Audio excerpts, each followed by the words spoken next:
This is an interview with Carson Hoffman, the founder of Madvertising. Carson is a master of psychology-based ad creatives, and that's what we talk about in this video, creating those ads and then ultimately creating predictability in scaling those ads. I'm Zach from Designko, and without further ado, here is my interview with Carson Hoffman. What's up, everybody? Welcome Carson to the page, to the channel.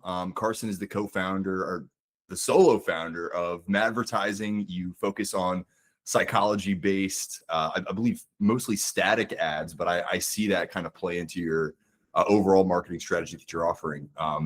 Without further ado, tell us a little bit about you. Yeah, so like Zach said, my name's Carson. I am 23, almost 24 soon, Incredible. and I'll give just kind of the backstory on how the Yeah. business started and came to Totally. be what it is now. But I was a college athlete. I played lacrosse for 4 years at a D3 school in Virginia Beach. Cool. And freshman year of college, I actually had to redshirt because I had 2 hip surgeries. Nice. So, recovered from that, came back sophomore year. That was like my freshman year. And season didn't really go how I wanted it to. Got to, the end of the year and was like, I have attached my entire identity to how I perform on the field, that it affects like everything in my life off the field. So I was like, I need to put my ambition somewhere else in order to like fulfill this other set, like, the sense of self-worth that I'm struggling with.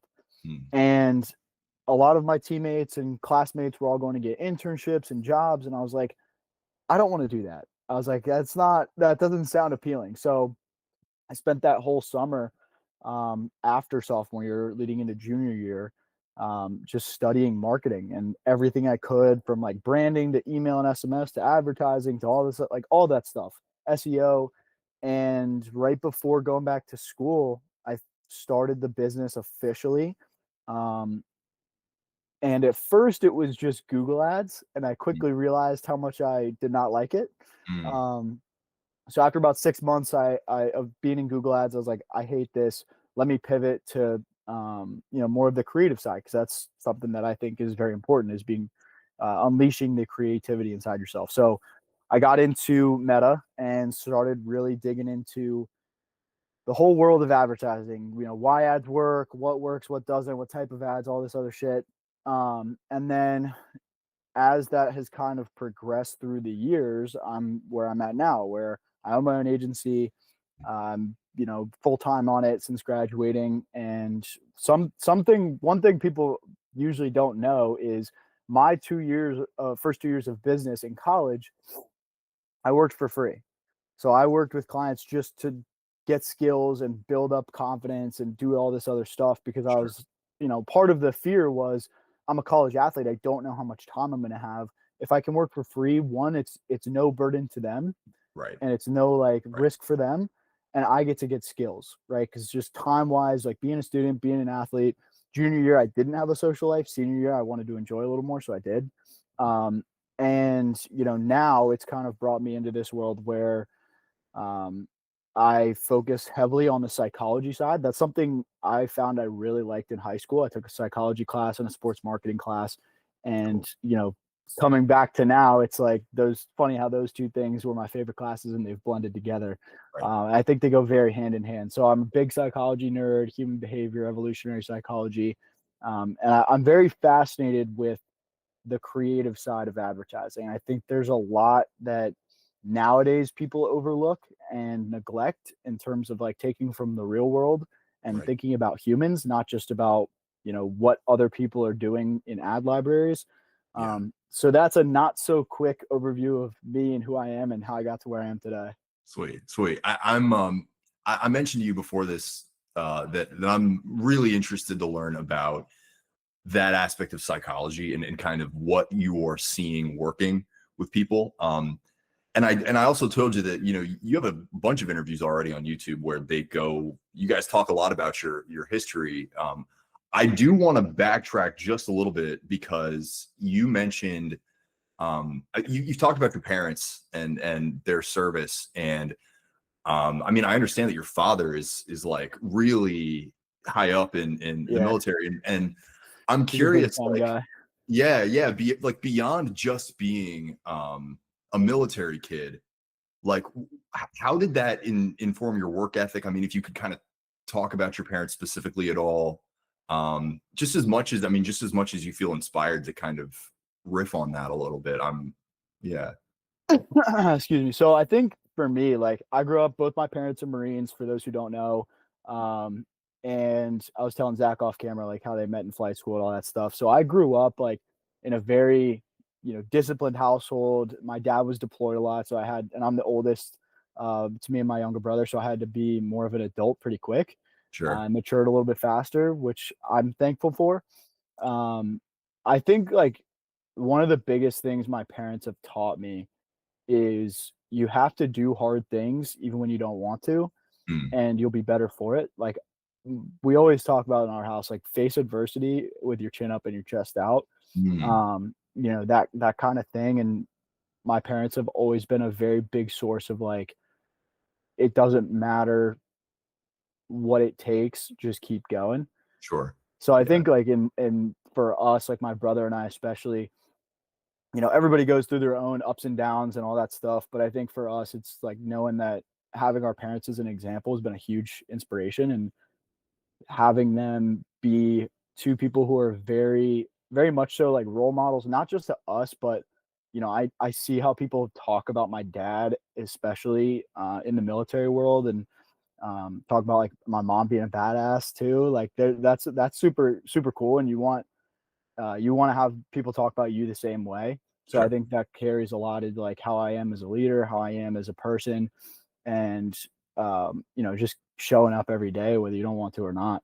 Right, man. Dope. And that's so foundational to this game, isn't it? Like it is so miserable some of the time. It's That brutal. it's grit. Like that's what I tell everybody. It's like the only factor that I've seen that is consistent between everybody that wins is that they just literally didn't stop. Yeah. I'm a big believer in you can't lose if you don't quit. Don't, yeah, exactly. No, I love that. So I want to know about that transition that you made when you first got into ads. You mentioned like getting started in Google Ads. For I'm sure most people listening to this are aware that Google Ads is almost entirely text based. When you're building an AdSense, you're fighting with that headline and then like 3 lines of subtext, and it's like you've got to win in that 5 seconds. Yeah. So I like obviously Designko, we are all visual. So I 100% relate to that feeling of like, what do I even do with this space, both in terms of delivering for my clients, but also keeping my mind, like my brain intact. Yep. Tell me about that transition and sort of what skills did you learn, specializing in Google Ads, and then how did you make that transition over to Meta? Yeah. So I'll give a little bit of a backstory to why Google at first was kind of this choice. So for me, I've always been a very good writer, very strong writer since I was little. And for Google, I was like, this just looks like it's simpler. I can just write and it's fine, Right. whatever. Like, so that's what I got into it. And then I realized very quickly, very research intensive, very much so like analytics intensive. It's very hard to really do well in Sure. that space. Not that it's not in meta, but it's a different kind of, it's just a whole different game. Sure. Um, and I felt like something was missing still. Like I didn't feel like I was being creative or doing any of that stuff. And I decided to switch to meta. I think like for me, for meta, it's kind of got a lot of different things. Like with being able to create statics, especially, you get to write copy, you get to do design, you get to, do the research and, really think of these cool ideas. Right. For me, I'm a copywriter by trade. So I Sure. had to learn design through those 2 years I was working for free. Yeah. And I still will not tell people like, "Oh yeah, I'm an expert designer." Like I'm not Zach and what his company does. I'm not. Sure. But I have gotten to a point where I'm very proficient enough to make ads that don't look like your grandfather made them on Sure. Windows or Adobe, Right. whatever. Right. Um, so like that was very tough for me at the start, was getting into the design world and Mm, having to learn a whole new skill set. right. Um, Especially when like your whole thing is writing. Yeah. So for me, that was one of the tougher things and how I kind of broke into it. Now it's obviously a lot better and continuously like honing the skills and trying to get better in that sense. But that's kind of where things switch tides and where I've gotten to now.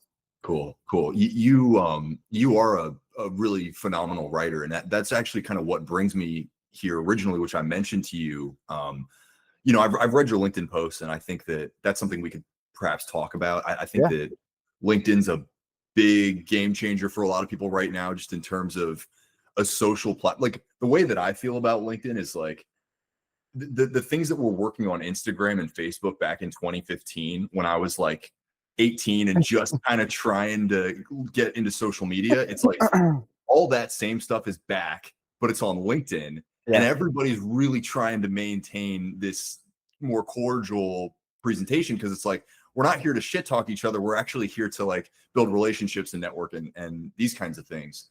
But my point that I'm getting to is that you have a really, really good newsletter. Thank you. I don't read a lot of newsletters, but I do read all of your newsletters. And part of it is just because of how relatable it is. I mean, you use a lot of memes. It's clear like you're writing it. And this whole kind of ethos of injecting psychology into people's offers so that they actually resonate with their audiences, like you're like living it. You're the proof of your own offer. And I'm kind of curious, how do you think about your content ecosystem in terms of like top of funnel, middle funnel, bottom funnel? And do you kind of follow a system? Do you really try to lean into your intuition? Talk to me about how that works for you. Yeah. So for me, I'll give kind of the full story on this because it all kind of ties back. But Yeah. when I first started, I just did TikTok and Instagram. Okay. And at the time, like I was new to marketing. I didn't understand video like I understood writing. And for me, it was very tough to break out in those. Hmm. So what I did was, just kept sticking with those for a little bit. I actually did an English class where our teacher helped us set up our LinkedIn. And I realized, wait, I can go to the people I need to talk to Yeah. directly and just shoot them a DM. I Right. was like, absolutely, I'm going to do that. And so I Right. got on LinkedIn and said, all right, I'll deal with the other two later. Um, so in 2023, fall of 2023, I believe, Okay. I started posting on LinkedIn, I think 3 times a week. And then maybe it was 2022, whatever the year was. I started posting 3 times a week originally in like November of whatever year it was. And um, before New Year's, I was like, okay, my New Year's resolution is to challenge myself to post every single day to make it a habit and grow on this platform. And that's Nice. what I did. And by the time I got to September, things really started to pick up. So, it took 8 months to really Sure. kind of find my footing. Right. Um, and since then it's just been continuous growth. Like I wouldn't say I'm still like the biggest person on the platform by any means. I wouldn't say I have a massive following, but I think for LinkedIn, like, It's I'm at big. 6,500, I think. Yeah. And I've met great people, some of my very good friends now through LinkedIn. And I've built my entire business just through getting business that way. Like Yeah. that is my number one lead gen form for content, is just it's LinkedIn. And now I like 2 months ago, I said, okay, I'm going to make the jump back into TikTok and Instagram, and doing that has been very good as well. Like I've already signed deals from both of those platforms, and it's good Cool. just distribution wise to be elsewhere. Started a Cool. podcast on YouTube, so there's that. And I think of now getting to the question of like how I structure and think of my content. So LinkedIn, I'll go through the platforms. Sure. LinkedIn especially is full funnel for the most part, because Right. there's content that I put out there that's top of funnel. There's content middle. There's content bottom, and there's in and outbound leads that I Right. get there.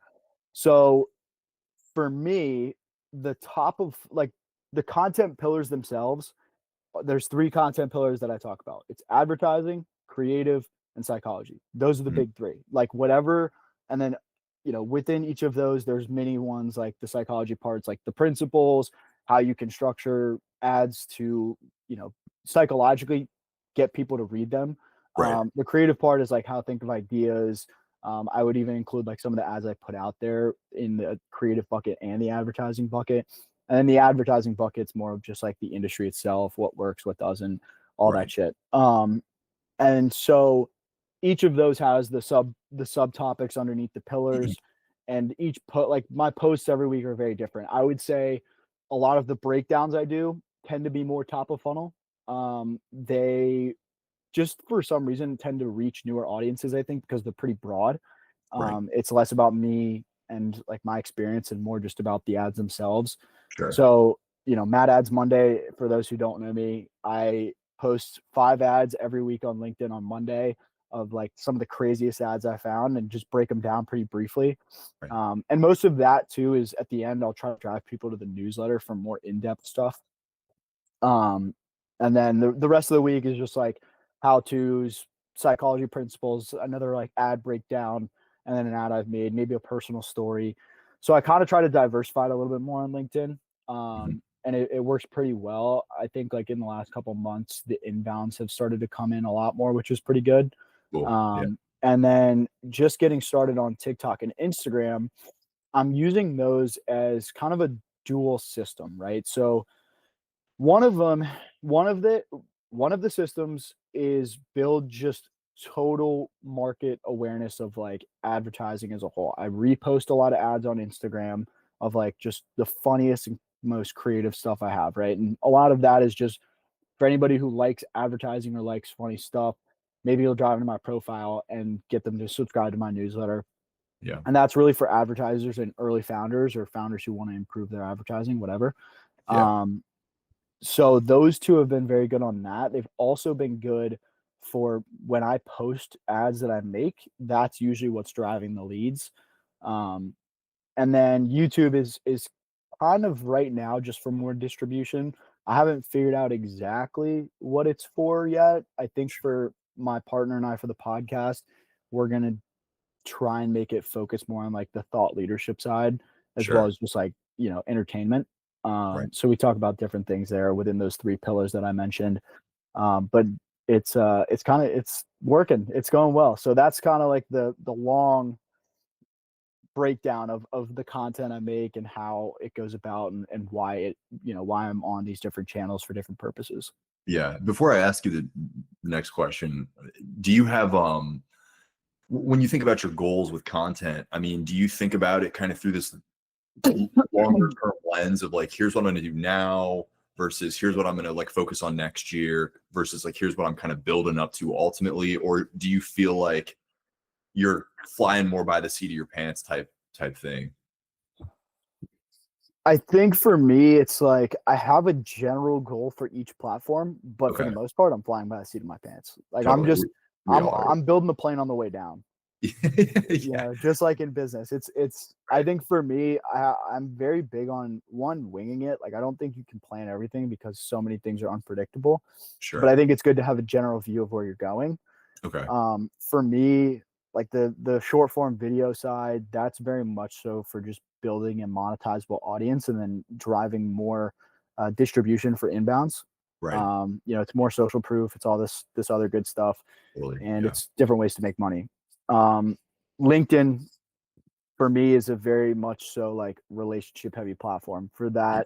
that, I don't know where I'm going to be in the future, but that's a platform that I completely want to have control of because I think it's important to build relationships there with people, Sure. and it's given me so much. So there's a ton of value in anybody listening, like no matter what stage you're at, like build relationships on that platform. Yeah. It goes a long way. That's how I met Zach. That's how I met a Yeah. bunch of other Right. people.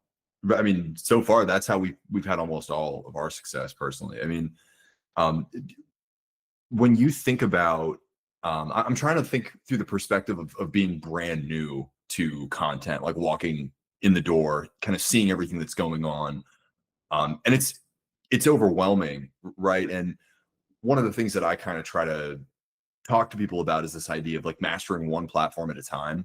Yeah. Um, I mean, for me, when I first got into business, I was predominantly doing fitness coaching. And so, like you talked about, Instagram and TikTok short form video was killer. I mean, that took my business to a place where it was actually a business. And then when I partnered with my girlfriend and started this design agency, I was like, okay, well, like LinkedIn's kind of more naturally like that. And I've always really enjoyed the conversing and kind of like a lot of time content feels like a really ambiguous, like, how the fuck is this going to deliver me any result? Like, I need clients. Like, let's go have Yeah. conversations. Um, I'm curious, like, a lot of the time there is all of this sort of instructional information on here's how you write a post. Here's how you make sure you put a call to action. Here's how you make sure you don't burn your familiarity at first. Like, I'm curious, when you think about your own system, are you thinking about any of these kinds of things like, oh, I've got to make sure the call to action's in here? Or do you find that you kind of get to a place where it's more, I've got to be consistent and I know what, like, I have the familiarity with my process already, that I'm not really stressing about these kinds of intricate technicalities? Yeah, at first it's very easy to stress about those things. Like I would, sweat everything when I was first starting about like, do I have a call to action? Do I have somewhere for people to go?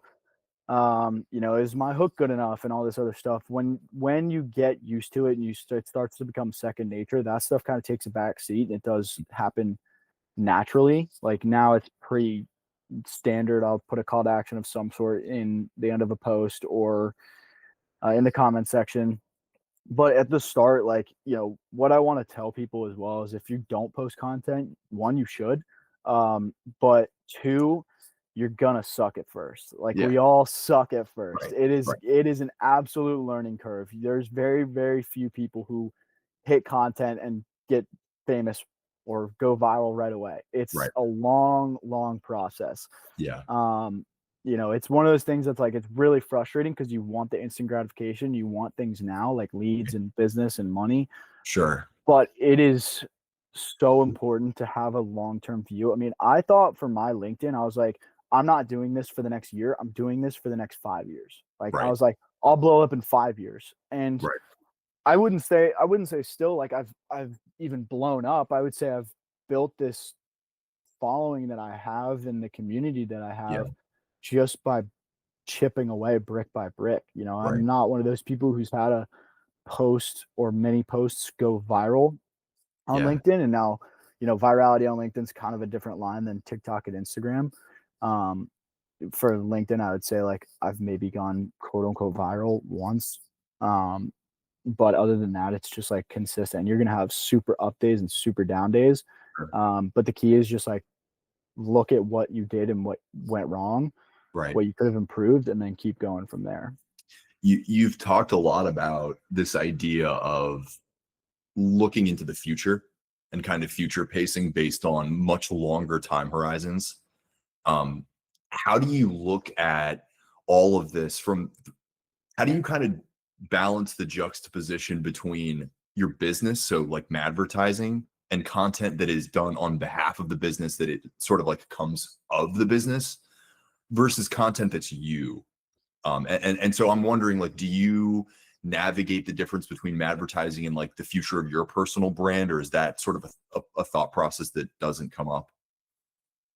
Um, it's tough. Like for me personally, it's platform dependent. Okay. Yeah. LinkedIn, Twitter, and TikTok primarily are more actually not even TikTok. I'd say LinkedIn and Twitter are way more personal brand focused Gotcha. and TikTok and Instagram are much more brand focused. So Yeah. they're Okay. more focused on company side. Like I'm at the point with my own stuff on LinkedIn and Twitter where it's not so much Twitter that I hate that platform, but it's fun to just tweet. Um, but like LinkedIn especially, I think it's very important to have your own personal brand because it's a personal platform. Right. TikTok and Instagram, those for me, I've kind of debated how I want my own personals to look. And I think for right now, it's more important to have the business do well while just showing my face and showing my work. Sure. But once I get to a point with the business where I can focus more on the content side, that stuff will definitely take a front seat Gotcha. on the personal for those platforms. Right. Okay. Yeah. Yeah. Interesting. All right. Well, cool. Yeah, I'm definitely itching to jump into some technicals. I guess just to kind of like open things up. Who are you? From what I've seen, you're predominantly working with like direct to consumer kind of B2C brands right now. Um, I guess I just want to know, what's working, like who is seeing the results, like what are they seeing the results from, in terms of like the pivots they're making, in terms of sort of psychologically what they're prioritizing. I know that was a very broad question. I'm kind of trying to come up with something more specific, but that's what I'm curious about. Just right now, from an overview perspective, what kinds of wins are you collecting, and what are you seeing working? Yeah, so I definitely primarily and I would say almost exclusively work with D2C brands, but that Okay. can flex depending on really like if one, I believe in a founder who has, say, a SaaS company and I believe in their company and they want me to help out, and they Sure. want to hire, that's something that's kind of dependent and flexible depending on like the people in the business. Sure. But for the most part, I try to target product based businesses Right. on the direct to consumer side. Cool. Um, for the wins that I'm seeing right now, I'm I'm trying to figure out how I want to attack this. Like, I would say from a standpoint of success that I'm seeing with clients is a lot of what's working is specificity in advertising. Gotcha. And this can go from not just an advertising perspective. I talk about this specific thing quite a bit, but specificity is one of the most important things in all of any form of advertising, whether it's paid, whether it's organic social, whether it's email. Specificity is key. And I want people to really understand and know that. Right. What I'm seeing is specificity and identity marketing are working really well for people because if you can be specific about who somebody is and something they struggle with in certain situations, moments, experiences, Mm. that's one, something that connects them to you, but two, either solves a problem, raises status, helps them achieve a goal, or makes them feel like that's who they want to be or who they are. Um, Mm. those things are very important, and like that's what I'm seeing working. So that's really what I've been doubling down on and preaching a lot right now on all socials is you need to be specific because if you think about this in a well, I'll break it down a little bit more here. So I the difference between specificity and vagueness is concrete versus abstract thinking. So abstract thinking would be better lipstick for your lips.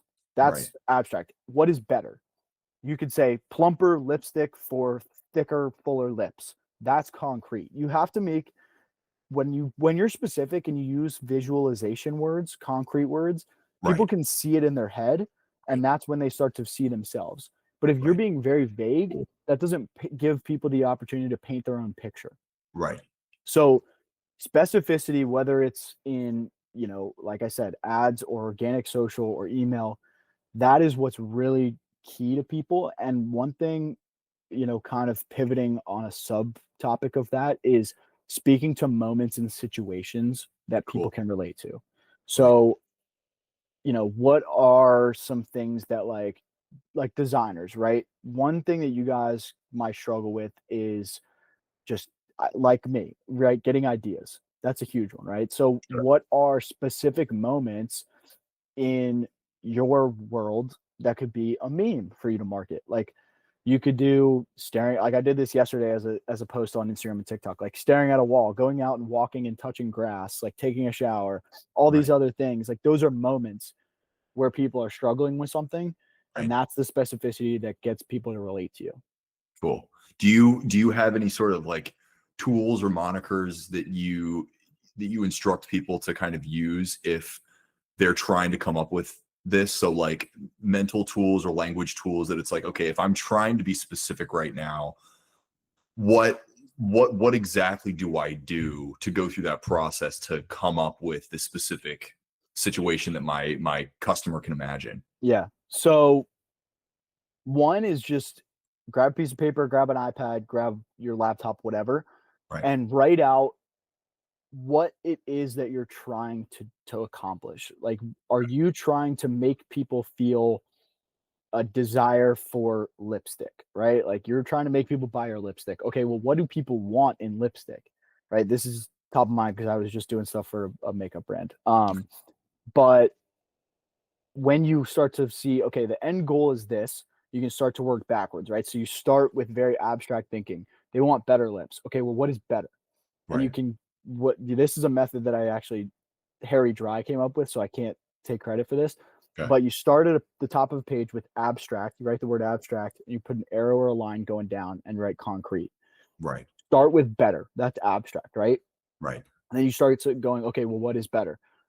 Thicker. Okay, Right. what's Bigger. better than thicker? Fuller, Fuller. plumper, all Right. these other things, and you work down the Okay. list until you get to a point where you literally have the most specific word that Cool. people can attach a visualized thought to, right? Right. So plumper is something you can see, plumper lips is something you can see, not better lips.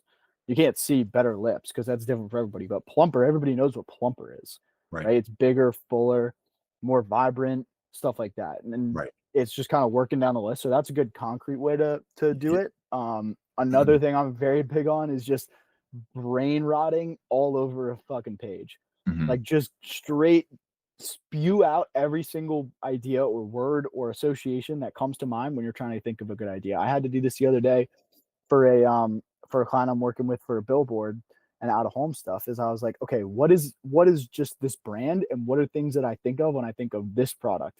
And I started going like babies, uh, Mexican restaurants, burritos, tacos, quesadilla, like cheese, queso, like drip, all this other stuff. Just let it like flow out and Yeah. don't judge anything. Right. Like you're just trying to get the dirty water out of the tap.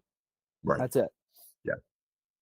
It, when you, I want you to imagine like one of the so back when I was a fitness coach, one of the things that I would kind of talk to people about is this idea of like fear setting and looking at the future from the like, you know, we all set goals. Goals are great. A lot of the time it's the negatives that inspire us even more to kind of get our butts up and move.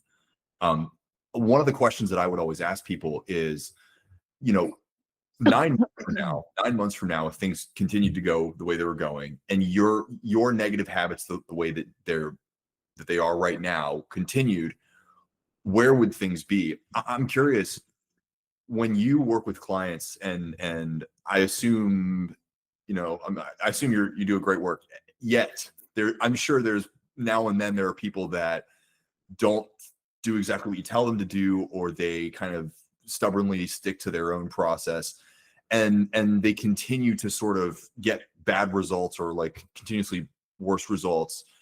Can you talk to me about some of the consistencies that you see when people either A, find themselves like stagnant, or B, are kind of withering away?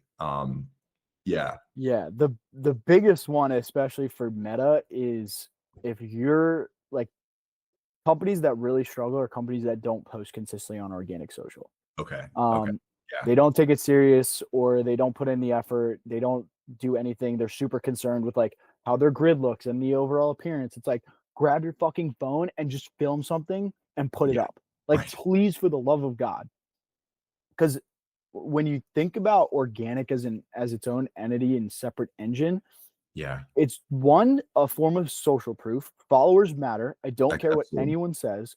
That Absolutely. is social proof. It's That true. acts as your 5-star reviews. Yeah. So you need to be posting on organic to build that up and stay consistent and show Yeah. people, hey, we're a legit brand. We're like posting consistently, trying to make it. Right. It's showing an effort and showing people that you care. And I Interesting. think that goes a long way subconsciously for people. So like no matter what, even Gary Vee says this now, and it really drives me crazy, is like Yeah. followers no longer matter. They absolutely do. Yeah. They absolutely do. They followers act as a second form of social proof. And if Right. you don't have that, what do you have? If you have one viral video, that's great. But if you have 1,000 followers versus a brand that posts consistently and has 6,000 views, but they have 100,000 followers, who are you going to trust more? Right. So you have to be consistent. It's not about just going viral once and having 1,000 followers. Yeah. It's about being consistent and showing up and showing people that you're a legit business that's trying to make it and you're in this for the long run. Because Yeah. while you might not think about that consciously, you think about it subconsciously. Right. So when businesses don't post organic on like Facebook or Instagram, primarily Instagram, that shows me that A, they're not that serious, and B, they have other priorities, which is they're wrong about. Like you need to be posting on organic before anything else. It's free. You have no excuse. There's plenty of hours in the day, and it drives me nuts. Yeah. It drives me nuts when people don't post on organic social if they're trying to go brand. Right. Even if you start it 3 times a week, that's better than nothing, or once a week. Right. But for the love of God, if you're not doing 3 times a week, I have clients that have this and it drives me nuts. Yeah. You need to be posting 3 times or more, preferably every day, Right. on organic. Yeah. The other thing I'm curious if you have thoughts about this. My really I'd say like my only advertising success, and I'm like, I know that your minimum budget is like 20 G's a month, so we're nowhere near that. So maybe it's different at that level. But one of the things that I've noticed is like retargeting ads that hit my followers are so much more valuable than like cold, just like kind of a cold advertising. I mean, I'm curious, like, is that also part of your frustration that there's sort of like this untapped gold mine that these people are not leaning into? Like, you could very easily be like, even if you just build up like 10,000 followers or something, and for a lot of these bigger brands, that's a walk in the park. Like, Yeah. Black and Decker basically like has terrible advertising, and yet they have tens of thousands of followers simply because they're Black and Decker, right? And so I'm just thinking in my head, like, if there's all this money's on the table, for example, if it costs you $10 to get a customer cold versus $2 to retarget and get a customer, why wouldn't you just do that? And do people not know? Is it like, what are your thoughts on that? So I have a little bit of a contrarian take to this, and Okay. I will say it depends on, 1, the size of the business, Okay. and 2, the strength of the rest of their marketing. So if you are a smaller business, you should have maybe 1 or 2 retargeting ads. If you're like at $100 a day, Yeah. 1 or 2 retargeting ads will suffice you perfectly. You don't have the reach, you don't have the budget, you don't have the following to be able to go after retargeting audiences that's worth your time. Right. The CPAs are going to be higher. You're going to end up spending more money, Mhm. and it's going to be a very smaller group of people. Right. If you're going after cold audiences, it's a more broad group. You're going to get cheaper CPAs, you're going to get cheaper CPMs, and you're going to get likely higher conversions, surprisingly. Really? Okay. You're also going to start building your brand broader than if you're just targeting your smaller group of people. So if you're going for those cold audiences, you have a better shot of just growing in terms of just like linear than you do of more of a plateau. Because if you just target retargeting, you're pretty much going to stay right here for people who know about you. But you Okay. go cold, people start to know about you, and then they start to work down the funnel. So the key is you want to have ads and whatever type of content that fills the whole funnel. Meta especially wants you to have creative diversity because they're trying to build an entire funnel out of your ads. Right. Okay. So I would say it's the opposite. I think brands go way too hard on retargeting and not hard enough on cold. Interesting. Okay. That's what I see for the most part. And what drives me crazy is, going back to it, lack of specificity and terrible advertising. Yeah. Yeah. It is brutal, some of the ads I see, especially on bottom of funnel, because it's so bland. Yeah. It's just a quick, broad headline and maybe some reviews. And the reviews are great. Put them in there. That's social proof. That's testimonials, whatever. Right. But the headlines drive me fucking crazy. Yeah. So you said something there that I thought was really interesting. You said when you target cold, the conversions are higher. What do you mean by that? Like, when you say conversions, are you talking, you're not talking sales? I mean, So sales for cold audiences, yeah. people generally think that they are harder to convert, and that's true. But what they don't understand is when you're going after cold audiences, because it's so broad and it's going after more people, because it's this, think of your audience as this bucket, right? Right. You have people who know about you down here, and everybody else that's qualified doesn't know about you. Right. So it's cheaper to target all of these people than it would be to target this one group, because that's where your budget's going to focus on. You might get one or two people, but if you're going after everybody else, if they like the product and they're impulsive, they'll buy. Right. If they've even if they're not, even if they're cold to you, but they know the type of product they like and what they're Right. looking for, they'll Sure. buy it. Okay. And that's where like you better be up to chops on your specificity, Yeah. or else you're just throwing Yeah. money. Cold audiences, especially, you need to have more specific ads. Okay. Yeah. Cool. Do you how do you find yourself sort of graduating a person through or should I say a business through the I assume there's kind of like steps that you take in terms of like, first we're going to start with this type of ad, then we're going to kind of build out this ecosystem. How do you guide somebody through that? Like, what are the first sort of things that you try to figure out and set up? So it's the biggest thing I focus on is what angles are working and what have you not tried. Okay. The When I first started, the biggest thing I'm looking for is what's the messaging type and the positioning that's getting people to buy. And if it's a bigger brand and they have a core one that's really working, how can we start to go broader? And why angles are so important, and I want to extra emphasize this, angles are the most important thing of an advertisement, because an angle depicts how somebody buys. If you're selling a health and wellness supplement that does 3 different things, let's say it helps with your sleep, it helps with your digestion, and it helps with one other thing, whatever the fuck you want to say. Sure. Those are 3 different angles from the get-go that you have. Okay. One audience, you might master the sleep audience perfectly right away. The people who care about sleeping better, and the other 2 things are just benefits. They're just add-ons. Then you have 2 more angles that you're waiting on to be able to go vertical with to master. That's 2 new audiences that you haven't even unlocked. So the first thing I do is look at angles, look at what's working, and then say, okay, if we're trying to scale you, how can we find a new angle and messaging that works? Find what's important. So that's very research intensive. If I'm starting with a new brand who doesn't have a ton of data, who doesn't really have their angles situated, what we're going to do is test horizontal. We're going to test messaging with a bunch of different angles and see what's the big driver. Then once we find one, you start to go horizontal with it, or you start to go vertical with it, master it once you find a winner or two, and then you move to the next. And you just keep chopping away at all of the stuff that's going down the line of angles, and then just start to like test like crazy. So it's a matter of finding what is important to people, the angle and why they're buying, and then mastering different messaging that can make people buy that way. Right. Talk about that aspect of testing like crazy. One of the I'm sure you and I are kind of similar in age, and so I know that we both probably came up in the same kind of entrepreneurial space. And one of the guys that like I got my love-hate relationship with him, but one of the things that he talks about, which so Alex Hormozy talks a lot about just volume.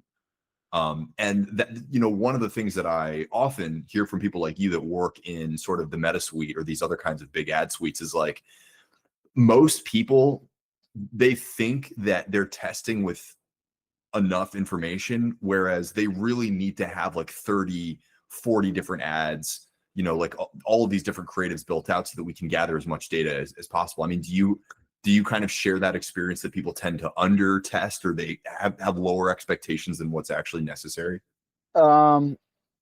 It's so tough because in advertising, it's so dependent on your budget, one, Yeah. and two, brand.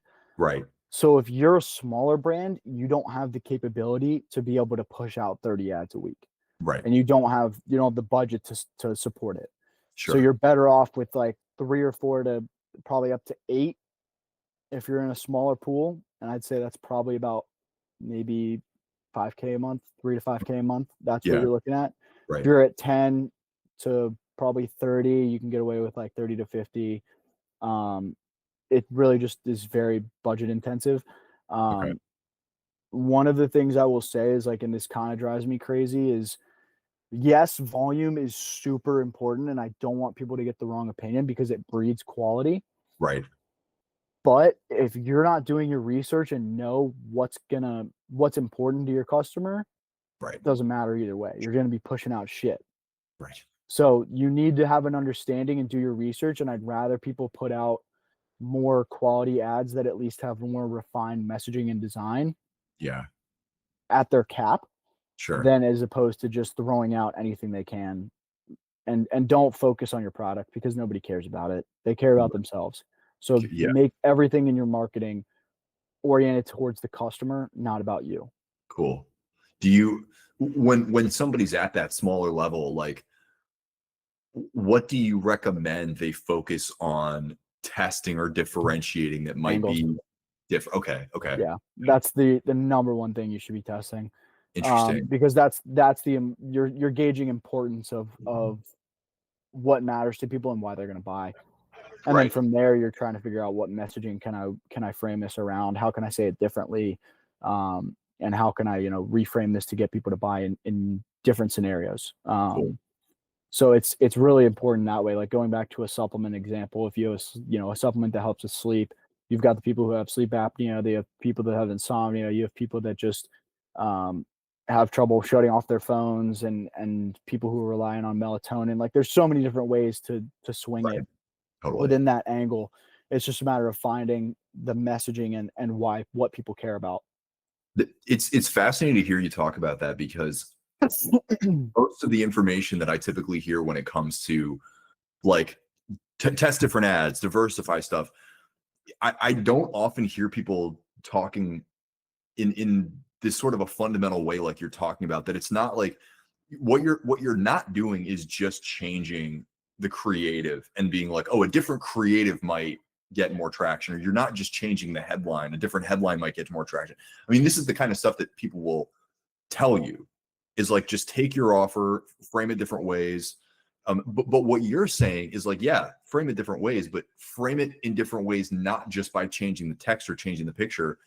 Actually change what you're expecting a person's feeling and reaction and perception of this product to be. Yeah. That's powerful, dude. Thank you. Yeah, it's important, and I think I see a lot on LinkedIn and Twitter, people just talking about switching formats or Right. switching all these other little things, and I'm like, you Right. need to be testing why people give a shit. Right.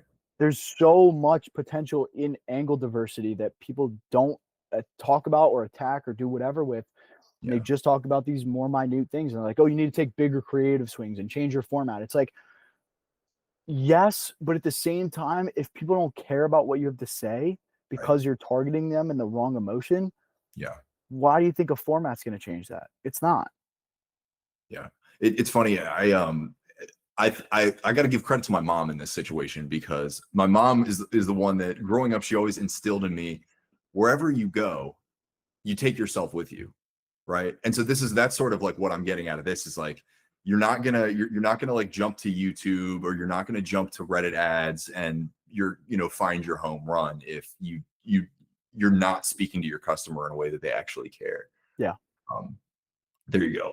So to wrap things up, I mean, the last question that I'm curious about is, so your ideal clients are working, I imagine, $20,000 to $50,000 monthly budgets, if not higher. I mean, I'm sure that would be phenomenal for Yeah. you. Do you find that, like, once they hit that level versus, if they're kind of like breaking into this new level of budget, or for example, if they're coming to you from a place where they're working in that budget but they're pretty stagnant, I mean, I would imagine that you're probably using the same kind of diagnoses up front that you've already talked about, right? So like figuring out, are they effectively using angles? Are they showing up consistently on organic? Talk to me about that a little bit. Like what do you do to kind of help somebody break that glass ceiling and reach the next level for themselves? Really, the big thing is finding the bottleneck. So what's the one thing that if we inject X into this, it will free up Y. Whether for them it's diversity, whether it's very rarely account structure, that's the problem. Or whether it's just like design and copy sucks. Okay. Yeah. Um, there's a bunch of different ways to diagnose it. It's just a matter of what's the biggest problem glaring you in the face that's keeping you from growth. Or is it just volume? Like, do you just have copious amounts of money and you just can't keep up creatively? That's another thing that, like, I pretty much offer is coming in and being an additional creative team to however many creative teams or internal teams you have. Right. And I urge a lot of brands or clients to look at multiple agencies if they've got the budget, because every different agency comes with its own way of doing things, its own creative ideas, its own way of thinking that you can't get out of just one. So, especially in meta where you need the volume at a certain threshold, it's important to be able to go invest your money in other agencies and not, I'm not saying fire one and hire another. I'm saying hire another on top.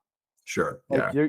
there's companies who are spending 7 figures a month at Right. a minimum, and they've got 3 to 5 creative agencies just pumping stuff out for them. Right. Some of Right. them are good at static, some of them are good at UGC, some of them are production. Like some of them are just like, they have 2 static agencies, whatever. Yeah. That's like, it's just assessing what's the bottleneck and how can we fix it. Yeah. And if they come to me and they know what it is and they just know I have a solution and can be that additional creative agency, or they need help with angle diversification, that's obviously what I'll plug and play and make sure there's not something else too. But for the most part, that's what it is. Cool. All right. Last question to kind of like wrap things up. I had to do it to you. Do you, when it comes to AI, everybody's freaking out. A guy DM'd me the other day and he was like, dude, your business is dead. And then he sent me these AI stills that he made. I won't comment on how good they were. I'm curious, like, are you looking at this as another tool, another day, learn to work with it? It's not going to like make you good at something you're bad at. I'm curious, like, what is your take on the outlook and specific to your business? You see it kind of affecting you, working with you, anything? Yeah. Right now, I don't see it replacing anybody. Okay. And I don't see companies investing in it to replace people that much. Okay. It might happen here and there depending on what you do and who you are and how good things certain platforms are. Mhm. But for the most part, especially on the UGC side, I think it doesn't matter how good it is. It's still a machine. It's not a human. It doesn't have a Yeah, story to tell. It doesn't have ways to show you why the product helped them in their specific situation. sure. It lacks just any sort of creativity. And I just, maybe it's because I'm technologically hurt in the brain, but I don't see how a machine can think like a human. Yeah, I don't think it can think creatively or really like dive into the certain things that you want it to do. And I don't think right now, especially that it's there to be able to replace it. I see brands test it all the time. We've tested with clients. Um, for the most part, they don't get spend and they don't do well. Mm. Some people are like, "You didn't make this. This is AI." They're like, I would say the general public is pretty opposed to seeing it on at least the ad side. Yeah, They use it day to day, great for whatever, looking up restaurants, solving math problems, whatever. right. But I would say from a human connection standpoint, I don't think it's there to solve, or I don't think it's there to replace people. I Sure, think it is a tool, and I think it'll probably be used like that for at least another 5 years. It's sure. just not adoption wise, mass adoption wise. It's just not going to happen that fast. Yeah, yeah. I mean, and I think you hit the nail on the head with a lot of things. We wrote an article recently where we really tried to dig into the research. And the research is pretty fascinating. Most people, if they don't know it's AI, that they'll like, it's like 50-50 if they like it or not, just like any piece of creative. But if they know it's AI, overwhelmingly people are against it, and they'll do more than just pass your ad. I mean, Yeah, they'll they will like develop, belligerently make sure you know. right. They'll Yeah, develop a vendetta against your brand. So just something to be mindful of. And I'll share a little fun quote somebody gave me the other day, which was, AI is like phenomenal at everything that you're not good at, but whatever you're good at, AI sucks at. And so just kind of yeah, keep that in mind. AI is not. That's a banger line. I also Yeah. think one thing for people to know is I think for the most part it hurts your brand equity. I put out today Yeah. with that, and I think it just kind of dilutes everything that you're trying to do and the story you're trying to tell. And people remember this, people buy into your why. Right. So if you have no soul and no creativity and no reason for people to follow along, why are they going to care? Right. Yeah. You can kill your brand. Yeah. Yeah. Well, listen, Carson, thank you so much for taking the time, and phenomenal conversation. I learned a lot. So I really appreciate you being here. Just go ahead and like kind of plug your stuff, where people can find you, what your offer is. And yeah. Yeah. So first, thank you for having me, Zach. I appreciate it. It's an So, absolute pleasure and an honor. Great. If people want to find me, I'm Carson B. Hoffman on any platform. Um, if you want to follow my business page on Instagram, it's Madvertising USA. And then if you want to follow me on or follow my newsletter, it's just go to madvertisingusa.com. And I also have a podcast with a buddy called The Good Ad Fellas. So that actually went up today. Cool. Awesome. So yeah, if people want to check anything out, they can go ahead and do it there. Legendary. Awesome, man. Thanks for watching, everyone. I hope you enjoyed this interview with Carson Hoffman. All of Carson's social media, the link to his newsletter, and his website are available below this interview. Consider hitting that subscribe button, and we will see you in the next one.